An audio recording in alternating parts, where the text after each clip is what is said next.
Welcome to another edition of How to Be Happier for Entrepreneurs. Today we have Tessa Arnold. How are you, Tessa? I'm great. Thanks so much, Brad. I'm just thrilled to be here. Awesome to have you. So, as always, we're going to talk about some really cool stuff. And today is going to be about Ayurveda and how we can balance one's life and the importance of stillness. Tessa has a pretty amazing story she's going to share with us. So, as always, let's jump right in.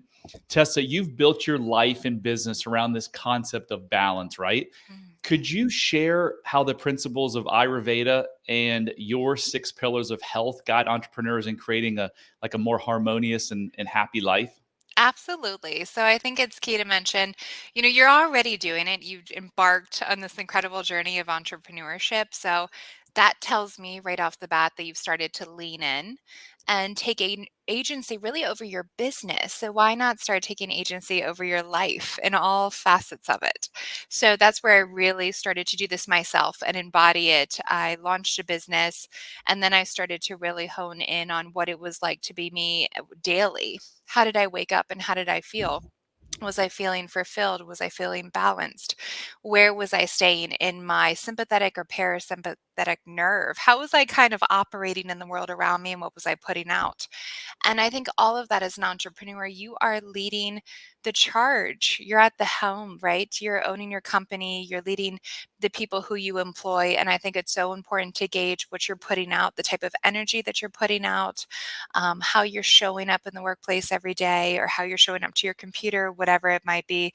And are you sending out the right messages? Is it peace within you that you're cultivating to spread peace around you?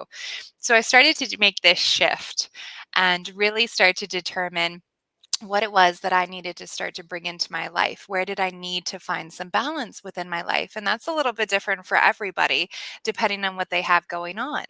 And so then I embarked on this Ayurvedic journey as I started to learn more about it and the six pillars of health. And I was like, wow, this makes too much sense not to start to incorporate and then to start to share because it felt so good. So I was looking at my movement, I was looking at my nutrition first and foremost. How was I loving my body through what I was ingesting? I was looking at my sleep patterns, I was looking at my stillness and meditation, I was looking at my emotional needs, and so forth and so on. So kept going into this, even my breathing patterns. And all those things that I just mentioned are things that are available to you, readily available to you. You can get out and walk. You can start to prepare your meals a little bit better so you're loving yourself and loving your body so your body can love you back. You can practice moments of stillness, right? You can get into practicing emotional needs and well being and really determining what are your thoughts and how are your thoughts impacting your day to day environment and how you move and how you create and what you do. So I started to do that and incorporate these methods, and life got really good. It was incredible. It became magnetic almost. So, Tessa, I had no idea what Ayurvedic even meant up until probably Mhm. a year or two ago. And my now life partner has been practicing it for years, and she actually convinced me to go to a Ayurvedic practitioner, I Yes. guess, at the end of last year. So I'm familiar with it. I'm not an expert, Yes. but tell for the folks who are like, what the Sure. heck is Ayurvedic? Yes. Can you explain that? Absolutely. So I'll break it down. So it is a body of knowledge that dates back 5,000 years from the East. It's from the Vedas, so some of the oldest bodies of knowledge that we know to date. It predates modern science, medical history, any of the formation of that. And what it is, it's beautifully translated to the science of life.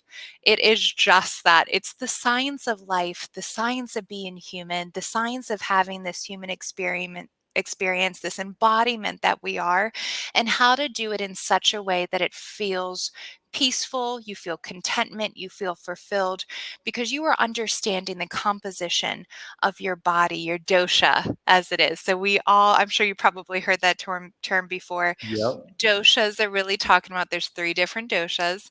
There's the Vata, the Kapha, and the Pitta, and we determine which dosha, or you could be bidoshal, what you fall into through some profiling.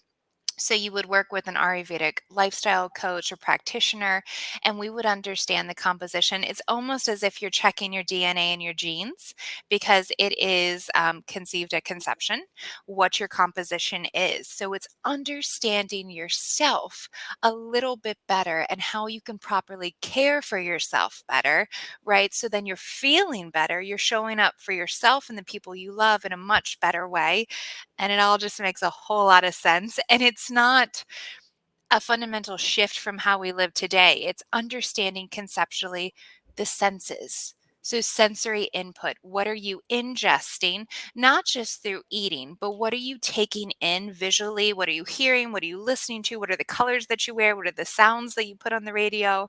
What are you reading? And what are you really taking into your whole body through the environment around you? And start to cultivate this really rich, enriching environment that you can't wait to wake up to. And Well, then I'll tell you, one yep. of the things that made a lot of sense to me is that we were, we didn't have Whole Foods back Mm. hundreds and hundreds of years ago. So we had to eat what nature gave us, but Yes. yet now we don't eat seasonally. And so that was one of the things that she talked to me about was starting to eat seasonally. Exactly, which is incredible because those are the those are the foods your body craves. Like when you start to move into the Vata season, right? And you get into the Kapha season, and it's a little bit cooler outside and temperatures start to drop and energy letters levels start to drop.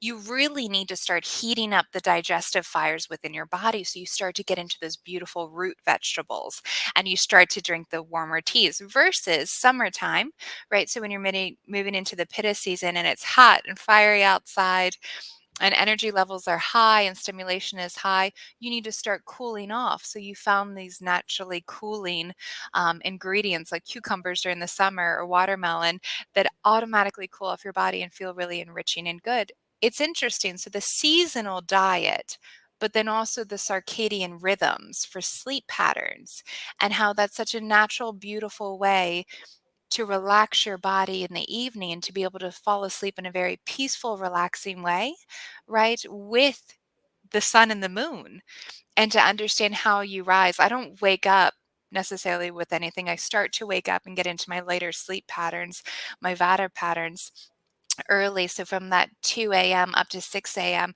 your body's naturally starting to wake up. But that also means you need to go to sleep at the right time too. And you are naturally energizing yourself with just natural stimulation. So you may have mentioned this, but what are the six pillars of health? Yes, absolutely. So we definitely get into the nutrition. So I'll walk through these and I want everybody to know while there are some terms for them, we get into them and it looks a little bit different for everybody. It's a very personalized prescription to what you need from a root cause scenario based on whatever's going on in your life and you need to balance.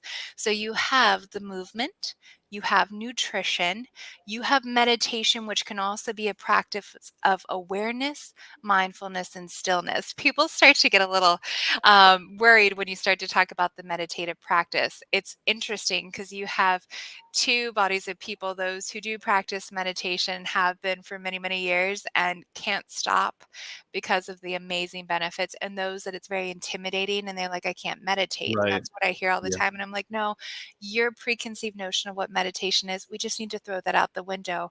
And we're going to build a foundation of meditation for you specifically.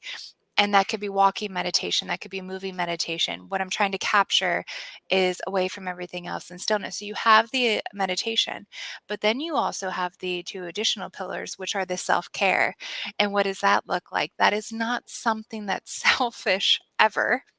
Self-care and selfish can never be put together in a sentence. It's the most unselfish thing you could do for yourself. And it's not a once a month thing, but something you do on a regular basis. Because if you love yourself, you're showing the people around them how to properly love themselves. And you're taking care of yourself so you can show up for people. And then we have emotional needs, which is quite a large one that we unpack depending on what that looks like for you. So we get into past trauma healing, we get into how thoughts are expressed. Emotions are thoughts that are moving throughout your body. They usually last a few seconds. It's you who holds on to them, right? And really holds them tight within your body that shows up in your nervous system. and shows up in your overall health and well-being too. So we work through those quite a bit and how we process our thoughts. And then we dive further down with a culmination of all of those to really build this beautiful life practice, right? This practice of being human and of living that works incredibly for you. And you go into what I like to call a flow pattern, where you do become magnetic, your vibration lifts and becomes higher, your creativity and productivity are off the scales of what you're used to, right? Because you're in a flow pattern, you're not forcing anything. It's a Yeah, true expression of yourself. it's pretty amazing. Like you said, it's been around for 4 or 5,000 years, and a lot Yes. of, like, current science now is catching up to it, and it's saying Yes. stuff that Ayurveda's been saying for thousands of years. Right. I heard Joe Dispenza say a couple of days ago, if meditate for 20 minutes unless you're really Mhm. busy, and then meditate for an hour. Yes, he does that regularly. He catches his meditations, and as busy as, Dr. Joe Dispenza is, I'm sure if he could find time to do it, we can too. But Yeah. he If starts you're busy, you off. need it more, you know? You need it more. You need that stillness. And look at what he creates and the leaps and bounds that he has taken through the correlations between science and this overall sense of well-being, and dare we call Right. it holistic medicine and healing, and the type of healing that he does. So I would say yes, there's many people that you can look to and follow, and you're exactly right. Modern medicine is now starting to take a page out of this, where more and more doctors and practitioners are not treating the symptoms, which we've done for far too long. They're drilling down to the root cause. And a lot of that, and a lot of the medical doctors are looking at the gut health first before they look to any of the things that could be affecting you. I'll name a few: depression, anxiety, any of those, items that a lot of people go into the doctor's office now. I'm suffering from acute anxiety. I'm having panic attacks. I feel like I'm depressed. I put on weight, my skin, with so many different symptoms. We could list them all off, and people do reach out to me, and they do. And I start to talk about, I'll be like, what are you eating? How are you moving? What's going on? And we start to look at that, because the gut is the second brain, right? So the ENT and the transfer of the chemicals that come up. So I do believe they've studied between 70 to 9% of the serotonin is actually released from your gut. It's not your brain. And how you fuel yourself and love yourself through nutrition has such a profound impact on mental health. So, Yeah, this stuff is like, life-changing stuff, and yes, and the gut health, oh my god, like, I had no yes. idea. I went to a thing called Brain Camp years ago, 3 years Hmm. ago, and it was part of a huge shift in my transformation. I was actually on antibiotics every day of my life for 11 years because Mm, I was told I had Lyme disease, which I believe I have, but when I would get off the medication, I would break out like crazy. So when I went to this Brain Camp, which was they gave you this dose of superfood. Like literally, it was mhm. like eating in a spoon a garbage full of like the highest potent green vegetables you can ever imagine. They said as a prerequisite, you cannot be on antibiotics or any type of drug. So I was like, but if I stop, I'm going to break out. And they're like, "No, you won't." Right. And I tried for 11 years to get off antibiotics. So I stopped smoking weed and drinking, got off the antibiotics, Yeah. and I went there, and sure enough, now it's been 3 years, it's never come back, It's and great. it's because of the gut health. My gut Yes. health is now good because I'm not drinking alcohol and putting crap in Mhm. there. So, Tessa, you have a pretty interesting, powerful story around taking over the business of your late husband, and can you share that story and how that transformative period has shaped your approach to life and business? And what advice would you give listeners who are facing, the same pivotal moments? Absolutely. So it's been it's been a journey, and had you told me I'd be doing what I was doing right now, 7 years ago, I'd say you've lost your mind. I was in commercial banking, and I had been in commercial banking for 12 years and had built a pretty lucrative career there and had a wonderful network. And he had an idea for a business, and I supported him as a partner and a wife. And then later on, I was put in a position where either this business was going to not make it off the ground, or I was going to need to take over. And I did. And I said, if I'm going to do something like this, I only know how to put 110% in and make it my own. And that's where Snapback Energy really was born to be what it is today, and the brand that it is today.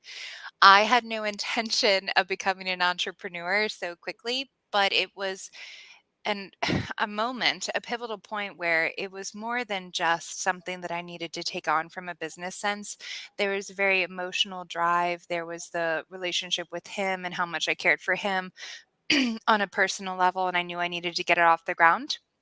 And since then, after losing him unexpectedly, it's become this sort of lighthouse in the storm, and so much more. It's allowed me to challenge myself beyond ways than I ever thought I would, learn and grow and evolve, which I remembered quickly I was meant to do, and we're all meant to do constantly. If we're not learning and growing and evolving, I'm not necessarily sure that what we're doing, we're not getting out of our comfort zone and we're not challenging ourselves enough. They say complacency is where dreams go to die. And I cannot get Love to it. complacent to save my life nowadays. It's always something new because I'm in that flow pattern. So I would say to all those listening, my story in general is one where something comes up, through a hardship, or grieving or an opportunity, or you're just really uncomfortable with the way life's going. And you've had this idea that you've been holding on to, or these thoughts, or this unsettling feeling. Don't just sit with that. Embrace the unknown, challenge yourself, and start to lean in. And I think when you come from a perspective of what could this be and all the ways that this could take me forward, and not to say it's always gonna be successful, because it's not. I like to say, and I think this is a meld of other people, measurement of success is how many times you failed. It's get out there and fail a little bit, and then at least you know you're trying. I mean, look at the Steve Jobs, look at the Bill Gates, look at, Mark Zuckerberg's, all of those, whomever you wanna name, everybody. Um, so all of the greats are gonna have a list of failures behind them, and it was just ideas that they kept pushing for, at their homes in moments of stillness that came up solving for whatever it is that you think needs to be solved for. But Yeah, yes. Jack Canfield went to 141 publishers before someone Yep. took his Chicken Soup for the Soul book. Yes, yes, and look at that. There's series built off of I've read about him, and it's absolutely incredible to hear about that. If you have the book, write the book. If you have the words that you want to put out there, right there.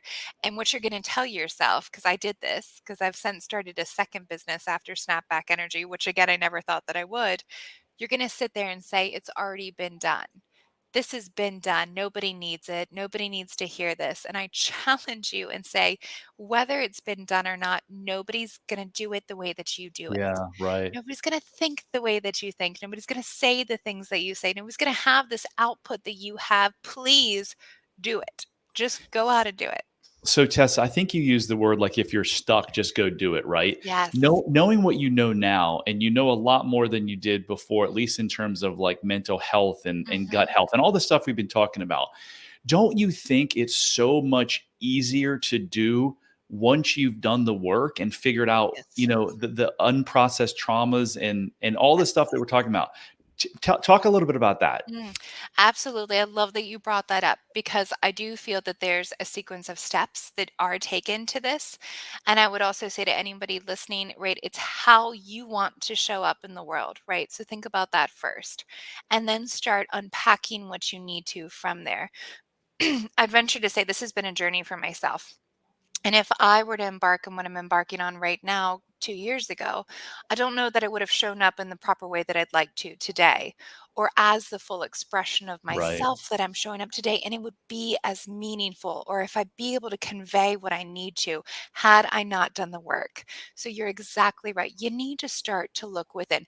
Somebody said the other day, I was listening to a podcast, and he said, everybody's always telling me to do the work. And I'm yelling at them, what's the work? What's the work I need to do? And they're like, you are the work. You are your greatest masterpiece that you're ever going to create and experience and put out into this world. So stop with anything, stop moving forward with anything else, and take a look in the mirror and say, are there things that I need to focus on right here? How am I showing up for myself? How am I showing up for the people around me? Are there things that I want to change there? How's my health? How do I feel in my body? Before you jump out of bed, do a mental check. Start at your toes and work all the way up to your head. And how do you feel? And then start to think about your thoughts. How do your thoughts start circulating in your head first thing when you wake up? Are they positive? What's your self talk look like? Right? And then we'll start to work there. And So obviously, most important, the nutrition. Yeah. yeah. So if you are sitting here and listening to this and you're saying, I wonder if I have to do the work, Yeah. I can give you the answer in 3 minutes. Just go to bradchandler.com/quiz and take my self love quiz. And if you score lack of self love or mild self love, the answer is you absolutely have work to do. But don't look at it as, oh, woe is me, I have work to do. Look at it just the opposite that, oh my gosh, my life can get so much better, just like mine. And it sounds like, Tessa, has your life gotten so Yes. much better since you've done this work and It's processed things? incredible. I was just talking to my partner, before I came in and started the meeting, and he was like, "I feel so blessed," and I was like, "I feel so blessed." It's like I wake up in the morning, and I'm like, "Man, life is good." And there's Yeah. not necessarily one thing, it's so many things that have come in, but it's the peace that I've cultivated within myself, that there's no price tag that you can put on that. It is a feeling that you never want to let go of. And you can keep cultivating it and creating that practice. And when I say that it pours onto everything else that you do in such a magical way, that is not an understatement. It literally, like the electromagnetic vibration that your heart puts out up to 6 feet, Dr. Joe Dispenza talks about that. That's what this is. And you can't stop it, right? Because you Yeah. put these steps into place. So, yes, absolutely. So tell us more about Snapback. Yeah, so Snapback is a supplement that you take. It's a packet of powder, magical powder, if you will, that you mix with water. We have a patented formula of natural ingredients that, when I say support your liver, they really a powerhouse of a supplement specifically for your liver, which performs over 500 functions in the body. So you take one before you wake up. Maybe you replace the stimulant of the coffee because this is caffeine free, vegan, gluten free and kosher. And you mix that instead of the coffee. It's great for pre workout fuel. It's great to just give you that energy naturally throughout the day. Or you could take one before bed. It does have a beautiful complement of magnesium that helps you sleep and regulate yourself at night. So I say take one in the morning, take two during the day. It's something that your body needs and wants that maybe you haven't discovered yet. And we do have the grape and orange flavors. So it is one of the true patented, scientifically formulated supplements out on the market that really has everything that you need and nothing that you don't. And where can people find that? Absolutely. So they can order it at snapbackenergy.com. We're running some promotions right now and we're excited, actually, late breaking. We just launched a new website. So we just did a complete update of our website and we are moving co packing facilities to a larger location down and expanding through the Miami region. So a lot of exciting stuff is going Wow. to be coming out on our website and through our newsletters. So go ahead and subscribe. You'll see all of that and we'll be running a lot of promotions. That's awesome. So you told me Yes. yesterday that you spent a week with Deepak Chopra. What I was did. that like? It was incredible. It's such a funny story. We could spend another half an hour, and anybody who wants to hear it, they can reach out. I decided that as I was leaning in on everything else, I was going to lean in on going on a retreat. I had never been on a retreat. Retreat's such a funny, fun word. Everybody goes, you retreat for this, you retreat for that. And I was like, well, I need to grab some of this retreat that everybody's talking about. And I decided to go. I wanted to go out of the country, but I didn't want to go for too long a period of time because I have two small children. And this one came up with Deepak Chopra. And obviously, I had done a little bit of research. I knew he was on one of Oprah's favorite people, and I had seen his books and I started to read them.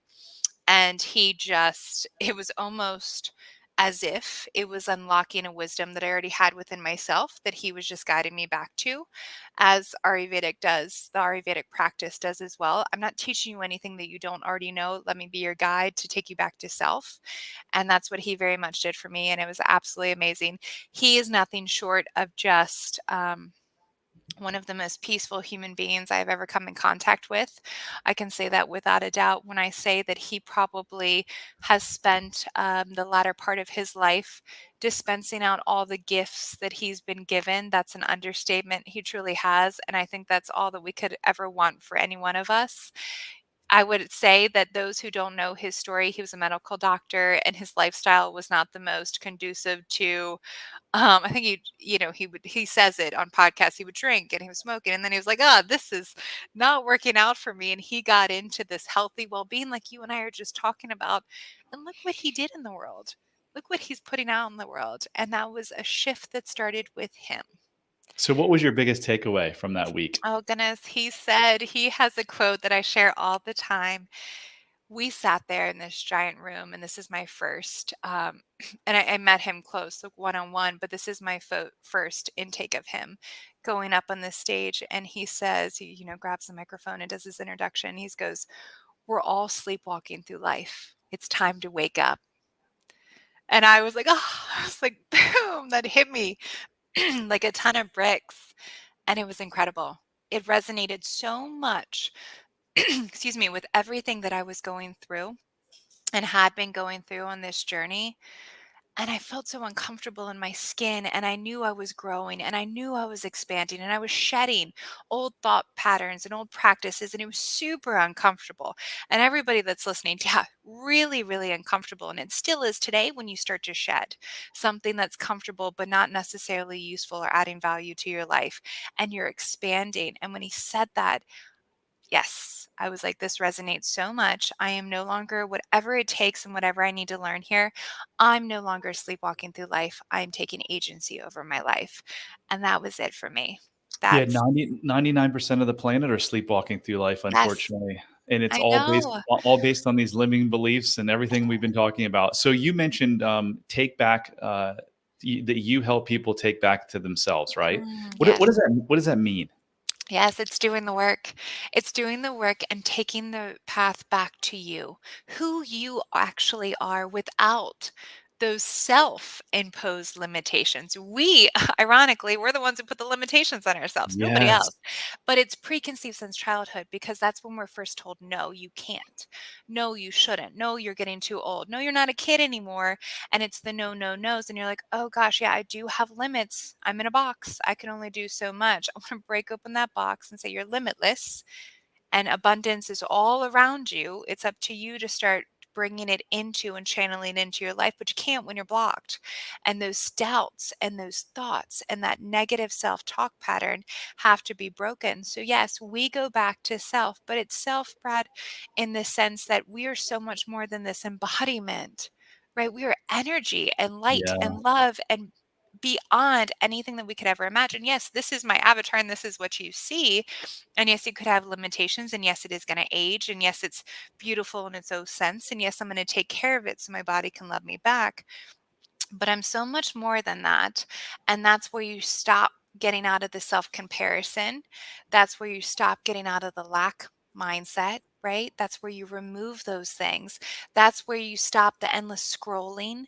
That's where you stop the dopamine kicks and then the cortisone levels spike and you get into living in a sympathetic nerve reaction of fight, flight, or freeze, right? All of these things, we start to shut them down one by one, and that's where you start to maintain this really beautiful parasympathetic nerve reaction where you're in homeostasis and balance. And you start to realize that, yes, the world around you has all of these stimulants and all of these things that are constantly demanding your attention, but they're not worth that. And they have no impact on who you are. And you fall into a sense of self awareness, preservation, and presence, and you don't want to let it go. You start to show up for the people around you. You start to look them in the eye in conversations. You don't feel like you constantly have to move or get distracted. You start to really deepen your relationships at a beautiful level. You start to understand your core values, your boundaries, right? And you start to show up in such a beautiful way that you don't want to go back, right? It is incredible, and that lack of connection, that Mm, disconnection from oneself, it's just your brain doing its job because we yes. all went through stressful times where our needs weren't met as a child, Mhm. and we Right. disconnected. And at the Yes. core of it, that's everyone's issue. So, amazing stuff. So, as we wrap up, Tessa, what is the biggest life lesson you've ever learned, and why? Oh, goodness. I think it's honestly that this is a life experience. And I love to use the word experience, and that I'm the agent of this life. And I have a choice if I want to sleepwalk through it or not, but I do have a choice. And at the end of this experience, if I haven't given out the purest form of who I am and my gifts, that would be my only regret, nothing else. Because through failures and challenges and hardships, I at least can say that I've lived right through all of that and had a true life experience. So I think that's probably the biggest lesson. And going through trauma and losing people close to me at a very young age, starting at 12, and then multiple times on, I've understood the fragility of life and how incredible perspective is and gratitude. Because if you have gratitude and you change the perspective of that victim mentality and understand this didn't happen to me, this happened and I experienced it and I have a choice, right? And you can work through that. And not to say that terrible things don't happen, but then you have a choice of how you're going to let it impact the rest of your life. And that's a gift. Awesome. So if people want to work with you, I know you're doing coaching and you've got Yes. this amazing product. Where's the best place to reach you, Tessa? Absolutely. So they can reach out via email. It's tessa@balanceofyou.com.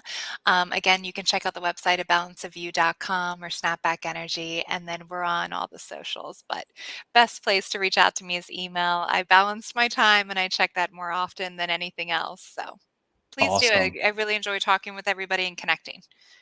Awesome. So I'm on a mission to help a million people. So if you like this show, please help me. And that's to help a million people find this freedom and happiness that we're talking about, reconnecting to their self so that they can live an abundant, fulfilled, happy, driven life. So please, please, please share, rate it, review it, anything you can do to help get the word out. I'd greatly appreciate it. Thank you so much, Tessa. That was awesome. Thank you. It was so great. And thank you so much for having me. That concludes another episode of How to Be Happier for Entrepreneurs. Until next time, remember, love heals all.